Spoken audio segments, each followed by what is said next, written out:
আসসালামু আলাইকুম আমার প্রিয় বন্ধুরা, তোমরা সবাই কেমন আছো? আশা করি সবাই ভালো আছো। আজকের আমি তোমাদের দেখাবো অনেক মজা করে কিভাবে পাতলা ডাল রান্না করতে হয়, তাও আবার ঘ্রাণ সহকারে। সেজন্য আমি একটা বোম্বাই মরিচ ছোটো ছোটো টুকরো করে কেটে নিয়েছি, দেখো। আর পেঁয়াজ, রসুন আর সামান্য পানি দিয়ে আমি আর লবণ দিয়ে সিদ্ধ করে নেব। লবণ দিয়ে আমি কিন্তু ডালটাকে ঢেকে দিচ্ছি। ডালটা ঢেকে 2 থেকে 3 মিনিট রেখে দেবো। 2 থেকে 3 মিনিট রাখার পর দেখো আমার ডালটা কিন্তু মোটামুটি সিদ্ধ হয়ে গেছে। এবার আমি মোটামুটি নেড়ে চেড়ে মিক্স করে নেব। খুব ভালোভাবে ডালটাকে আমি মিক্স করে নেব। সেজন্য আমি এই স্টিলের এটা ব্যবহার করছি মিক্স করার জন্য। তোমরা চাইলে যে কোনো কিছু ব্যবহার করে মিক্স করে নিতে পারো। মোট কথা মিক্স হওয়াটাই জরুরি। যত ভালো মিক্স হবে তত কিন্তু খেতে ভালো লাগবে। এবার আমি ডালটাকে হলুদ দিয়ে খুব ভালোভাবে মিক্স করে নিচ্ছি। দেখো আমার ডালের কালারটা কত সুন্দর হয়েছে।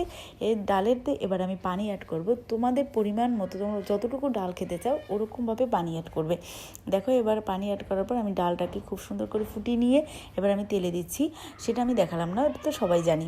দেখো তেলে দেওয়ার জন্য পেঁয়াজ, রসুন আর কালো জিরা আর দিয়ে দিচ্ছি একটু পাঁচফোড়ন। আমি কিন্তু ডালে পাঁচফোড়ন খেতে খুবই পছন্দ করি, তোমরা কিন্তু ট্রাই করে দেখতে পারো। পাঁচফোড়ন দিয়ে ডাল কিন্তু অনেক ভালো লাগে। আমি কিন্তু 3-4টা কাঁচামরিচ অ্যাড করে দিয়েছি, কাঁচামরিচ খেতেও আমার ভালো লাগে। দেখো আমার ডালের ঘনত্বটা অনেক সুন্দর হয়েছে মাশাআল্লাহ, খেতেও কিন্তু দারুণ লেগেছিল। তোমরা সবাই ভালো থাকো, আল্লাহ হাফেজ।